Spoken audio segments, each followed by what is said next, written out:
What's good, everybody? Hope everybody's having a blessed morning. Sunday morning, I'm about to do a great interview with a young up-and-coming boxer, Mr. Money Powell. He'll be joining me in just a minute, so everybody sit back and relax and hope you enjoy this interview.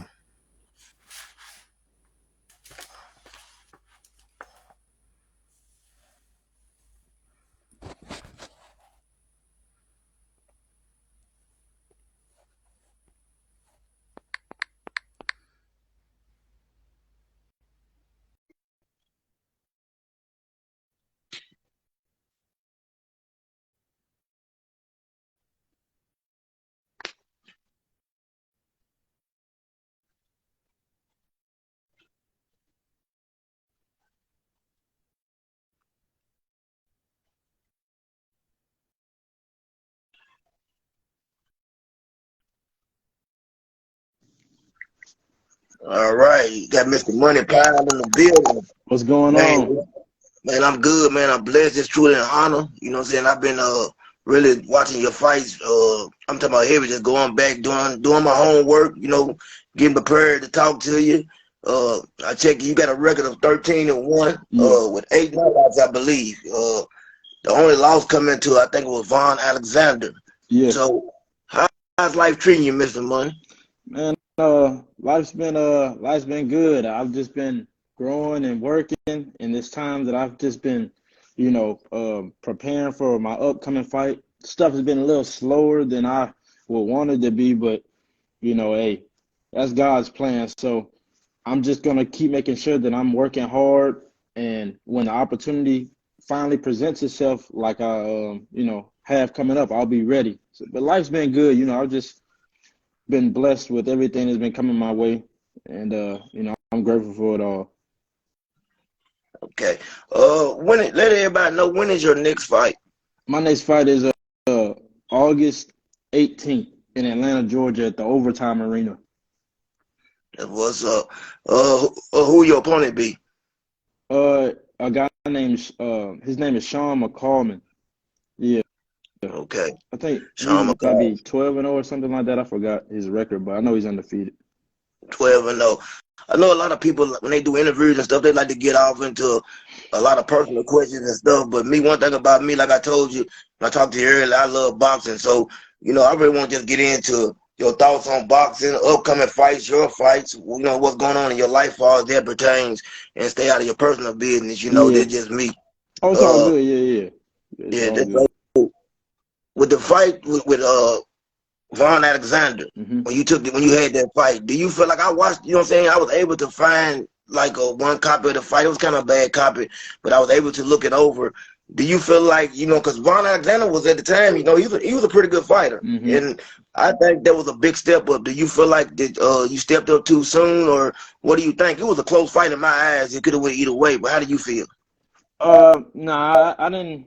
Even though I lost that fight, I didn't think it was a step up too fast or anything like that. It was just going into that fight. I had, the camp wasn't what it typically was. I had two fights earlier that year on PPC on Fox, Right. and those were some really good camps we had. But we were in a position to where we had to basically just, we had to fight. So, I didn't have a good camp. My coach at the time, coach, he was like, man, we knew it wasn't what it typically is, going into Right. that. But it's all good. Hey, that's the plan that God had for me. Yes. And moving past that, it helped me grow into a better fighter, a better man, with life and everything like that comes with setbacks and stuff like that. So, even though I didn't get the decision that day, um, I think it was a blessing in a lot of ways for me because of how everything unfolded after that. Although things have been slow still, like the things that have been helping me mature as a person has been really beneficial, So I think it was actually a good thing. Right. And I think your last fight was maybe 15 months ago, I Yeah. think, if I'm correct. Yes. Uh, what has taken so long for you to get back in the ring? There's been a lot of stuff when it comes to like legal problems with contracts and stuff like that. I had a deal with Pro Box. I was supposed to, I got promised 4 fights for the calendar year at a minimum. That didn't happen. And then before that, uh, trying to get with a promoter, certain promotions and stuff like that, it's difficult to line certain fights up. It's unfortunate, but that's why they say you just got to just stay ready at all times, and that's what I've been, working towards, getting everything situated with what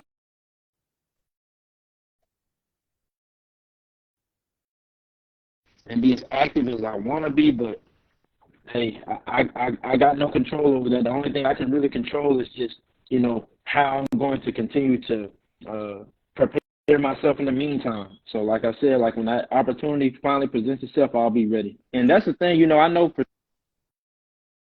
although I've been having to wait and stuff, I'll be ready when I get that chance. Right. Definitely.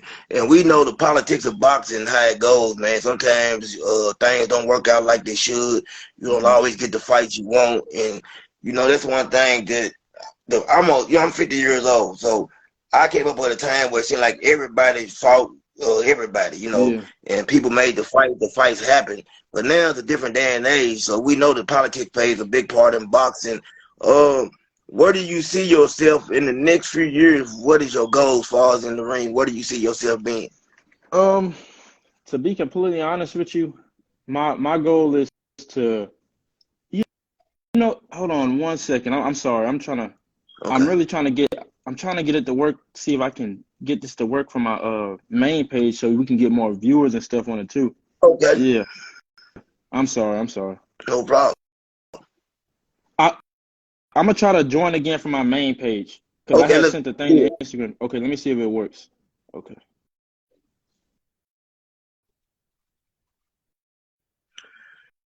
Everybody just give us a second. We coming right back up. Hopefully this works out.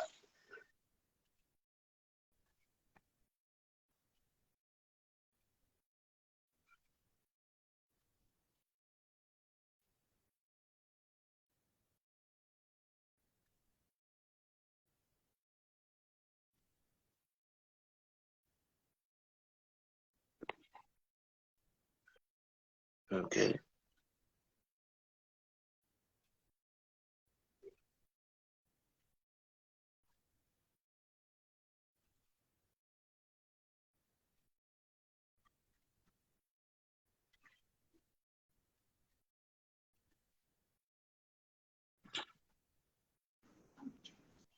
Okay. Did it let you do it? It's working now. Okay, man. I appreciate that. Like I said, I'm back with Mr. Money Powell, talking boxing, something that y'all know I love. And I was asking you, where do you see yourself being in the next few years? What do you see? What's your goal? The goal is to, become a world champion, continue to work towards, um, bigger and better things in boxing, to cement myself, legacy and stuff like that. So I just have to continue to just work hard day in and day out because, these next few fights that are coming up for me are going to be really big and deciding, which direction my career, goes. So I'm going to make sure that I'm just prepared and ready to go and continue to just get better and grow as a fighter. Right. And with that, when you first had your first loss, did it kind of throw you off, far as people that were behind you and backing you? Did they start acting different? How did that go? To be completely honest with you, it wasn't really anything that was, a big change in my circle because I'm very vigilant and I'm blessed with the spirit of discernment to know when people are really for me and when they're not for me. So it doesn't matter if, I'm here at the bottom or working my way up the mountain, or when I finally do get to the top, the people I got around me are gonna be with me, whether I'm a boxer or whether, I'm just working a normal job. It doesn't matter. So I didn't lose anybody, but That's right. Okay. For the training, who have you had a chance really to train with?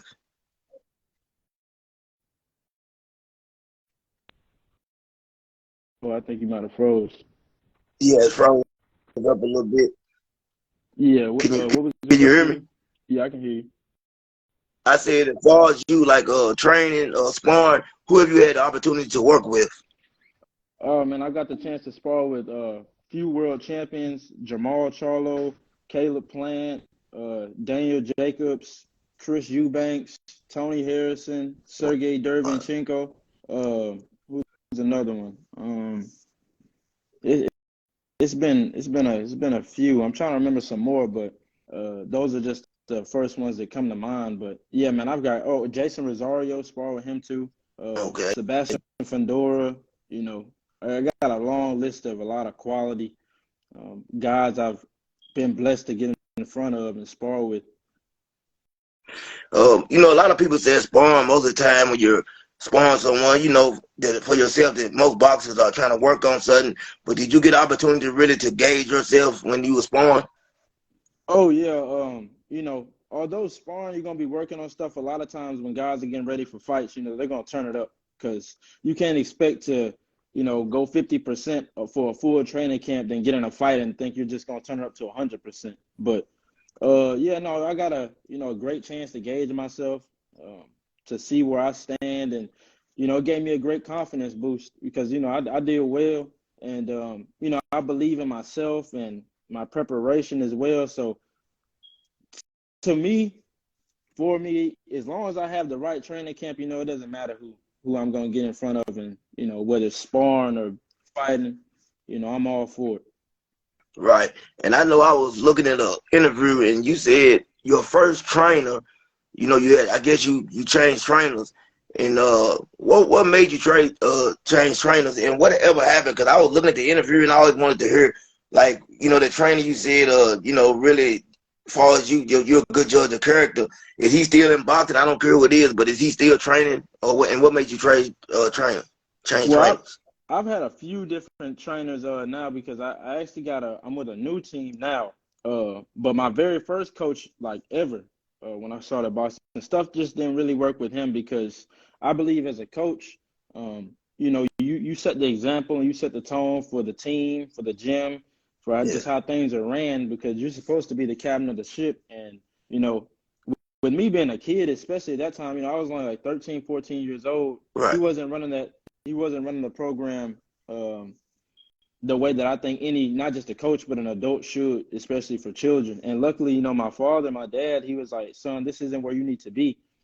This is not gonna, be beneficial for you in the long run. So, at the time I was hurt because although I knew the coach was, he wasn't the best coach or best guy, that was the only gym I knew of, So I was like, Dad, I wanna box. I need to do this.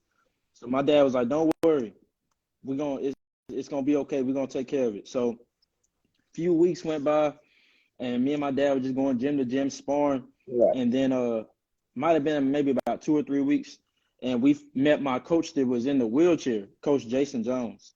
And after I Okay. met Coach Jay, that changed like my whole career. I mean, with Coach Jay, we went from fighting on state level to fighting on the national level and winning, and got to be on Team USA and represented the country in other countries, fought against other countries. But with Coach Jay, we ended up just having to split because of this was more of some personal stuff. But I got number love for Coach Jay, man, because he set the tone for not just me as a fighter, but for me as a man as well. So I got a number of great things to say about him. But I'm with a new team now in Atlanta, and we've been working hard. They got a great program, and they're very knowledgeable when it comes to boxing. So I'm happy where I'm at now, and excited to see where my career goes within the next few years.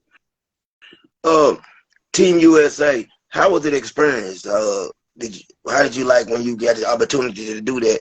How was your experience? Did you learn a lot from being on Team USA? My Team USA experience was not the best. I really Oh, believe, yeah, I kind of believe that it was a bit overrated. That's oh, not saying the program was bad or anything like that, but I thought it was going to be a lot more technical work when I showed up there. Things that were going to right. be like helping me just be a better fighter. But we're getting ready for the world championships, fighting against all the best fighters from these different countries, and they only give us 2 weeks to prepare for that. I'm like, you guys brought us here 2 weeks to get ready for the biggest tournament of our whole life, of our lives, and they gave us 2 weeks. And when we all showed up, most of us was overweight, so it wasn't even like we were Right. really, yeah, we weren't even really working on technical stuff. It was just like, we were trying to lose weight, and 2 weeks, I don't care who you are, 2 weeks isn't enough time to really just elevate yourself as a fighter. You know what I mean? So, Right. but I will say this much: it was a dream come true. So I'm glad that God, blessed me with that opportunity because just being able to. I remember being in middle school, and I was like, man, I really want to be on Team USA one day. And hey, it came to fruition. I got to travel the country. I got to travel the world, and it was nice. It was fun too. Right. And what it like? You said 2 weeks is not enough time, and basically y'all was losing weight. What did you fight at 168 pounds? What is your walk around weight? I probably typically walk around maybe between like 184, 188, maybe something like that.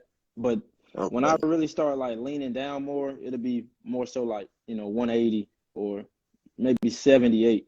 But Oh, typically okay. about that, maybe like 20 max. How as far as weight classes, as you get older, the weight it becomes harder to get off. Yeah. So, when you finally in your career, where do you see yourself? What weight class did you see yourself ending up in? Um, that's a hard one right there because I don't know how much more I might fill out, but maybe like I don't know if I end my career when I'm, let's say, like 37, 38 or something like that, like in my latter 30s, I might be like a cruiser, probably cruiser. Uh, Yeah, because Cruiserweight, right? yeah, Right. I mean I'm already at 68 and 75, just right there, so probably like cruiser. Yeah, that's what I was thinking myself. And you know, if you could have 3 fights in your career, let's say in the next year or two, which 3 fighters would you like to take the ring with? If it was 3 fights you could have, dream fights. Three dream fights I can have. Well, for sure, I would love a chance to fight Canelo because Yeah, he's yeah, you know right, he's like the kingpin of the weight class. right. Um, let me see. Uh, I don't want to just pick guys in my weight class because I'll say all the big Yeah, names. You know what it I can be, mean? it can be, it can be in it. David Benavidez, all them guys.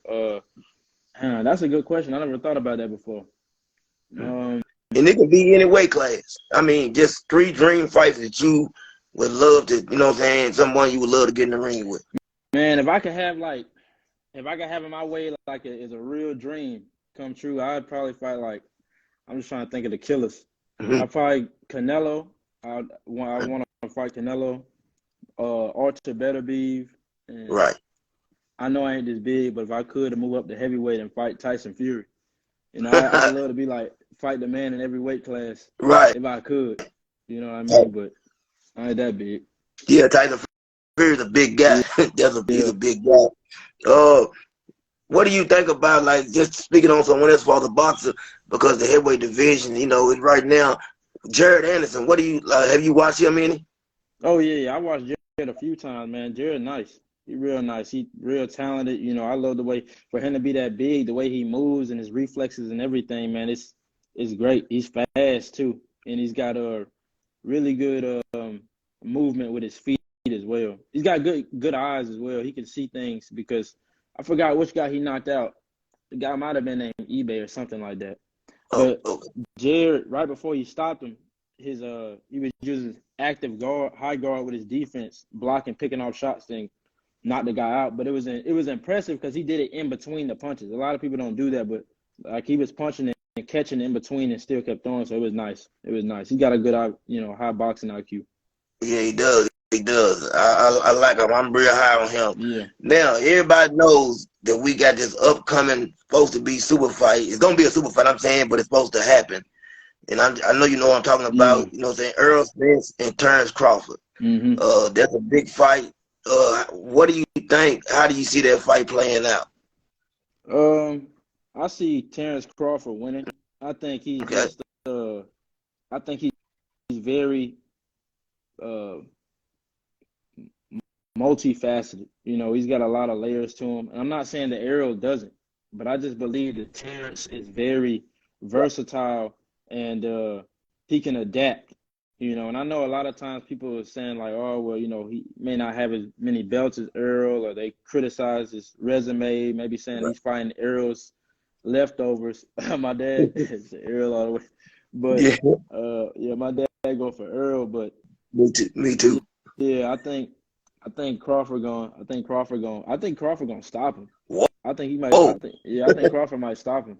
I don't know. I know it's a stretch, but Crawford real sharp, man. I just think I'm not saying Earl is not sharp. Earl is real efficient with what he does. Like he's got great boxing and he's got a good jab. He's physically strong. I don't know though. I think Crawford might just catch him with something. Crawford. I was watching Crawford last night, Right. and his ability to like counter punch in between while you're punching, like he can. Like a lot of times, you may like when you start off in an exchange with somebody, you might want typically you want to be the one that starts it and ends it. You know what I mean? Yeah. But Crawford, when I'm watching him, he'll start it, and then when you try to go in between that, he'll hit you in between that and finish it. So it's like he's going 3 times. You know what I mean? I'm like, man, Right. Crawford is nice with it. Errol's good too, though. I'm gonna tell you the way I see it playing out. What you're saying, for as Crawford, a lot of people think that Crawford, he is a great counter puncher. He can catch you. But the thing I'm scared of with Crawford and Spence, we know Spence is the bigger guy. I'm gonna say that he's the stronger guy. Yeah. Now, the one thing that Spence has in his favor for me, I think, is just his high output. He has, I mean, from beginning to the end, from the first to the 12, he lets his hands go. He throws a lot of punches. He goes to the body. We know he goes to the body real heavy. Yeah. And I think that when I see if Crawford is not able to hurt Spence, Crawford's a slow starter. I don't think that he's able to win a decision. If it goes to decision, I definitely think that Earl Spence wins because I think that Spence is going to outpoint him, and I think Spence even has a chance of stopping Crawford. I think he wears him down. I think Crawford has to be able to hurt Spence, and I haven't seen anybody yet to really make Spence, respect him where they hit him with a shot and he stopped coming. Yeah, So that's kind of how I see it playing out.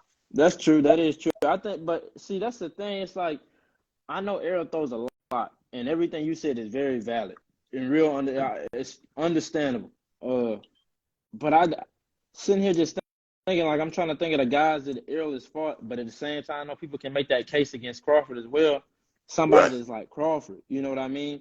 And sometimes it doesn't have to always be like somebody throwing really hard punches for you to still be in danger. You know what I mean? People a lot of times get caught up. Yeah, a lot of times people get caught up on who has the bigger punch when you should be more concerned about who punches right. You know what I mean? Right. And I believe that Crawford is very pinpoint with his punches.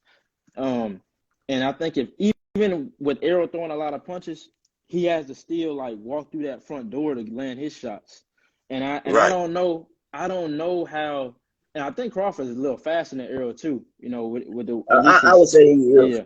Yeah. I would like to see like what's gonna happen when Crawford starts throwing in between Errol's combinations, because for Errol to have that high punch output, he's got to get up in Crawford's grill and at least his range. And when you're punching, then if I can touch you, typically you can touch me too, or get close to doing it. And I know Crawford's good at controlling distance. Right. The one thing about Earl that I like, Earl works behind the jab. He just doesn't come straight in. He puts the jab out there and he kind of works his way in with that jab, Whereas it's like if you watch with Sean Porter, I mean, Sean Porter has that type of pressure style, but he don't have the jab to go with the pressure. Sean Porter will come straight in. That's like the difference, I think. Sean Porter was giving Crawford problems, but he was just running in, and Crawford was able to catch him with some good shots. Yeah, that's true. That's what I see as a difference. Like I said, it's a 50-50 fight, and I think it's gonna be a great fight. I just think that the styles make fights. I think Crawford and Spence, man, is gonna be a fight to remember. It's a 50-50 fight. You know what I'm saying? And it can go either way. But going to your weight class, you said you spoke on Canelo, and I watched Canelo's last fight. Dude, I didn't see the head movement that I used to see from Canelo. It looked like Canelo was looking for one shot. Maybe he was just trying to get him out of there. But I'm starting to see signs of a lot of rounds, and it looked like to me that he's starting to climb just a little bit. What do you think? It's hard to really make an assessment off of a guy, off of one fight. You know what I mean? I mean, just thinking wisely, because you can just have one fight and look like, mediocre, or you could even look bad. But then the next fight, you could show up and look phenomenal, and then everybody's like, oh, they forget about what happened the last fight. But Right, you're yeah, I'm definitely not gonna right. get intentional on that right now. You know Charlo, what I mean? Yeah. So, right. Jamal or Jamel?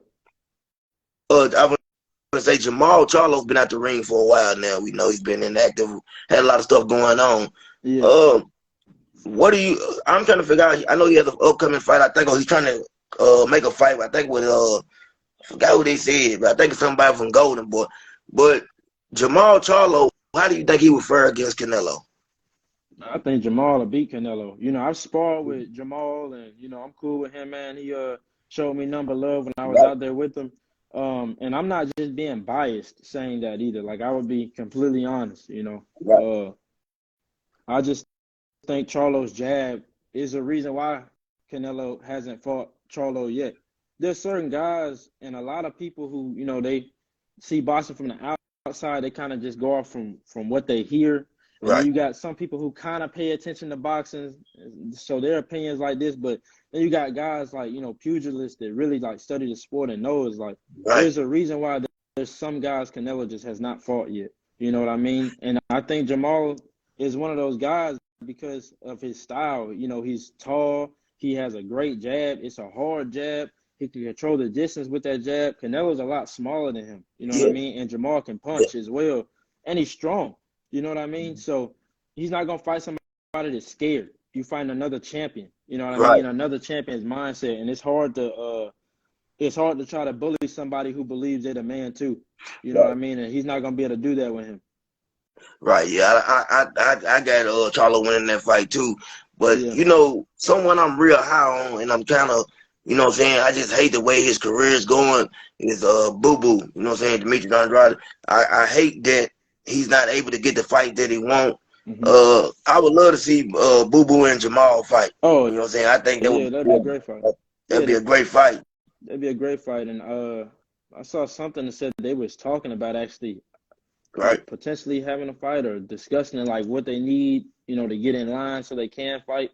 But that'll be I think that'll be a really good fight for just boxing in general. it would be. Yeah. Like I said, I think Boo Boo man could basically. I don't know. Charlo and Boo Boo would be a great fight. Boo Boo's a slick fighter. He's great on the defense too. I think that Boo Boo would have a great showing against Jamal. What do you think? How did you see that fight playing out? Uh, that's kind of like kind of a toss up a little bit because you know Andrade has been like real inactive. You know what I mean? Yeah, So it's hard for me to say, okay, well he might have like this kind of chance against Jamal, but Jamal, I mean, the last 2 years he's been inactive, but Andrade was active like for a minute. You know what I mean? Like consecutive years. So yeah, I he think, was. yeah, I don't know, man. It's hard really to. I believe Boo Boo can fight. You know what I mean, for sure. But it's just hard to really gauge it because we don't see him a whole lot. So I would have to go with Jamal. You know, just because I Right, don't have a lot to really go off of with Boo Boo. I mean, it sucks that his career has been ran the way it's ran, but he's with Showtime now, I think. So right. yeah, he should be able to get more fights in. And that's what I was gonna ask you. Like, you see how his career is going. Do you think that was self-inflicted, or do you think it was just the politics of boxing? I think it's just the politics of boxing. I think a lot of times fans get upset with fighters Right, when we can't do certain things. Like when we're in contract with people and, then they're in contract with somebody else. And then, you're in contract with this person too. It's just difficult, to make certain fights happen because, and certain fighters to keep them active because they just had no control.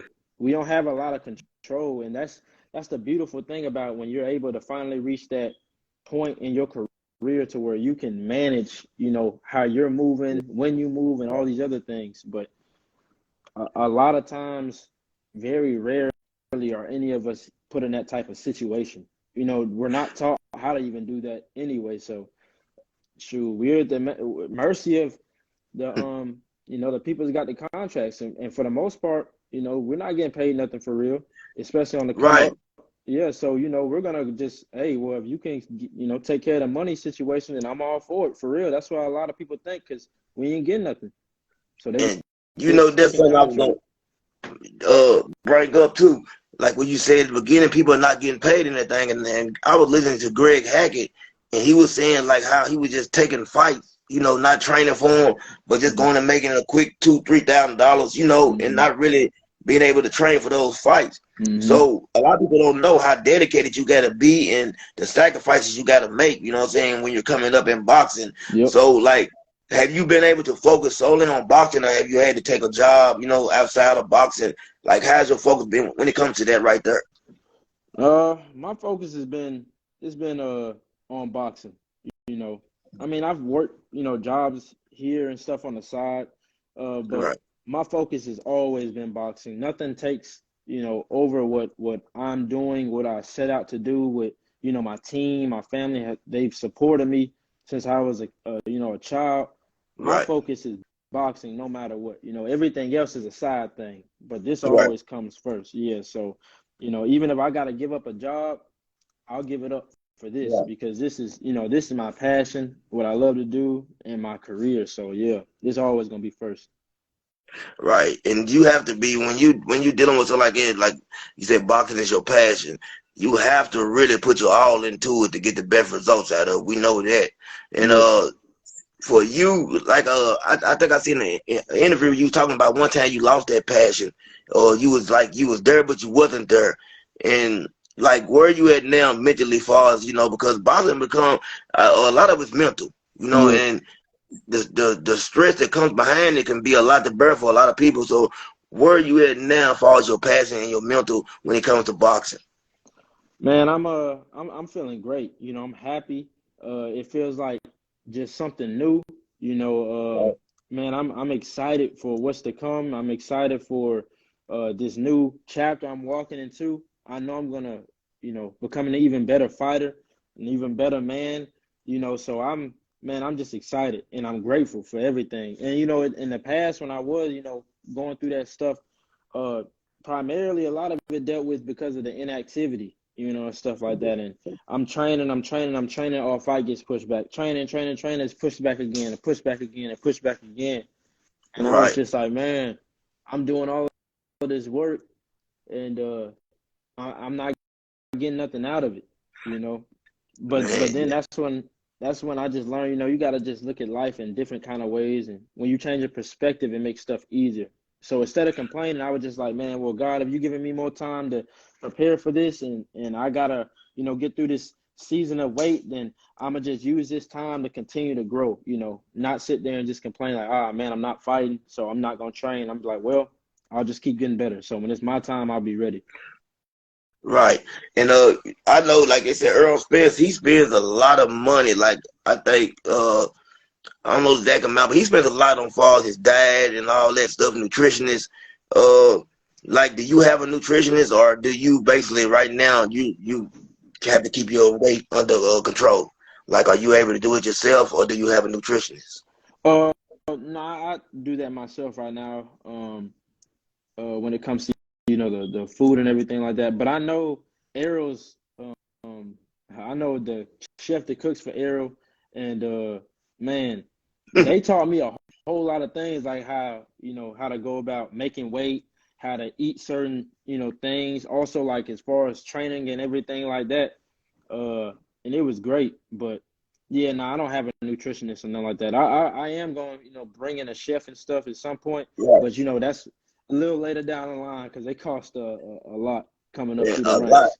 Yeah, because Yeah, I know your dad was telling me Earl spends was saying that Earl spends almost $1 million on that, a year. That's a lot of money. yeah, it is But a that's lot. what, cause yeah, when you're in there and you're at that level, you have to try to get the edge. So you really have to do whatever you can do. And boxing right now, for a minute, people were talking about boxing was a dying sport. I never seen it as dying. Like I said, I'm a Mm. diehard boxing fan, so I've never seen that.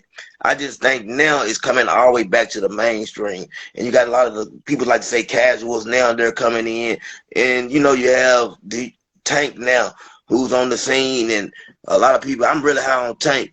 Do you Yeah. think Tank is the face of boxing now, or do you still think Canelo has the #1 spot? Oh no, I think yeah, I think Tank probably got a real good I'd say Tank, yeah. he got a real good argument for. But the reason why I say Tank is because like the other day I was at the barbershop and I had just asked some people, Canelo Alvarez, and they said, who is that? But when I Right. said Tank, they was like, oh yeah, I know him. You know what I'm saying? So he's also just in front of the mainstream. Tank's younger too. He's like more around, our age, and people relate to him a lot more, so they're gonna share his stuff. Tank got swag, got charisma, stuff like that. So people they're gonna, associate him with boxing. When they hear boxing, they're gonna think of Tank because Right. he's all in the media. Definitely. And son, did you see the Devin Haney and the Vasily Lomachenko fight? Was you able to watch that fight? I didn't get to see I didn't get to see it all. I caught the highlights, but I didn't get to see it all. Okay, I watched the fight. Like I said, I've been around boxing all my life. I've been in the ring. I'm able to, watch a fight. And one thing I do, I cut the sound down. And the reason I cut the sound down because I've learned that a lot of times the broadcasters, they can be biased and they can try to sway your opinion on a fight. And I scored at 7-5 for Devin, or it could have been a draw. A lot of people saying it's a robbery. I was always taught you got to beat the champion. And if you don't beat the champion, you don't take home the belts. But how do you feel about far as like, do you think like a lot of times the broadcasters are biased or they try to sway you a certain way when it comes to who they want to win? Definitely. Definitely. I mean, it's rare that you actually find a broadcaster that's always fair. You know what I mean? They typically are swinging in somebody's way, somebody's favor. But that's unfortunate that I think Devin is getting treated like this. He got charged $400,000 for pushing Lomachenko. That's Right. insane. That's insane. $400,000, for a push. Is just people stupid. do it all. And at the same time, you can't call a close fight a robbery. But I did hear that one judge had like an insanely wide scorecard. So I forgot. I think the judge had it maybe like 8-4 for Devin. I think it was something like that. It was just not out of the realm because Lomachenko started slow. Mm-hmm. And the first 7 rounds, out of those 7 rounds, I gave Lomachenko the 3rd round.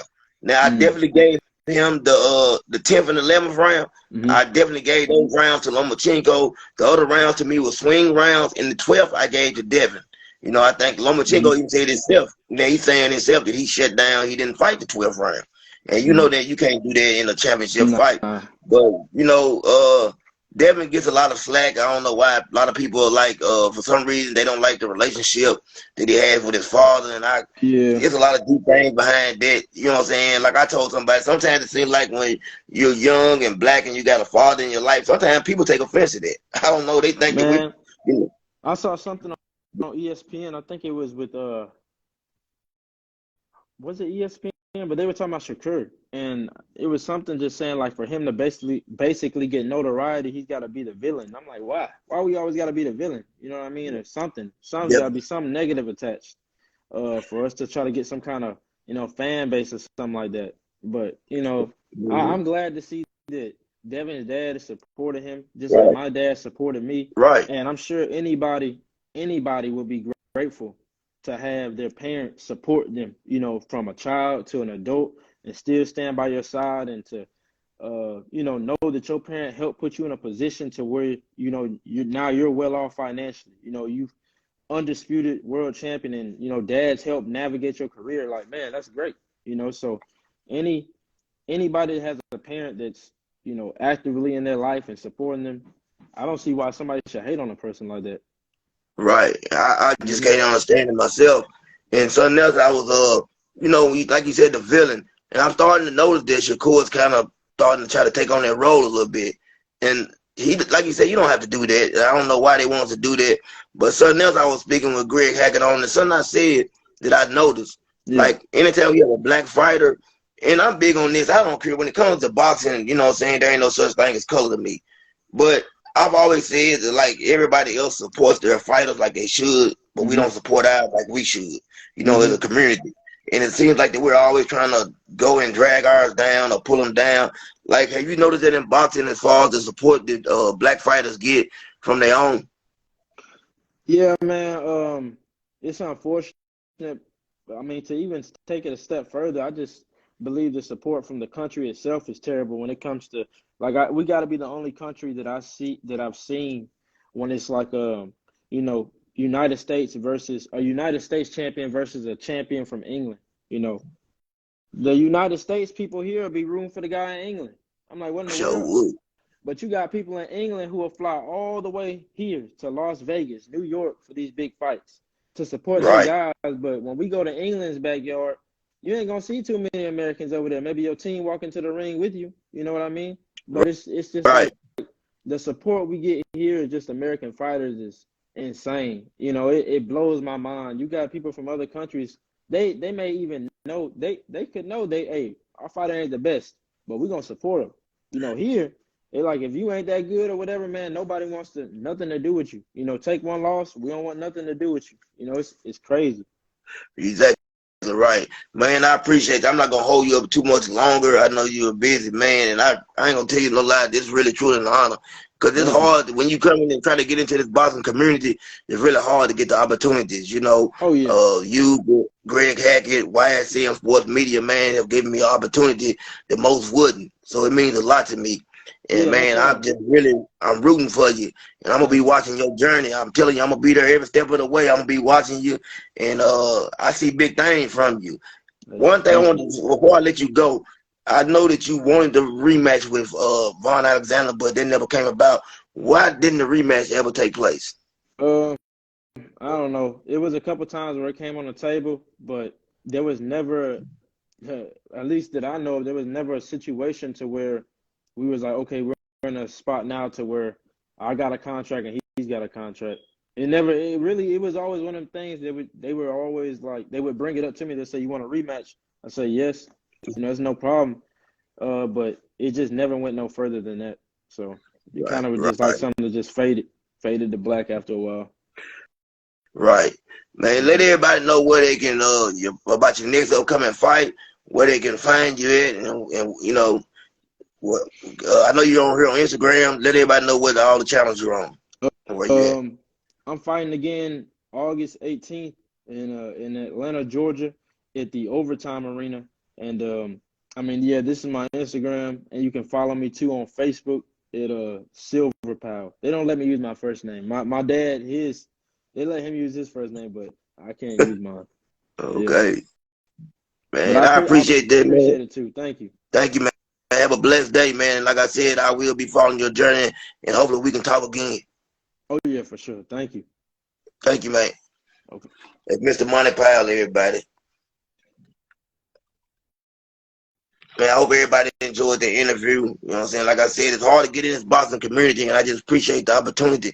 If you ain't following me, man, follow me. Check out my interviews with Mr. Greg Hackett, YSM Sports Media. I got something coming up with Blue Blood Sports. So just keep an eye on me, man. I'm gonna be doing my thing and talking this boxing. Everybody have a blessed day.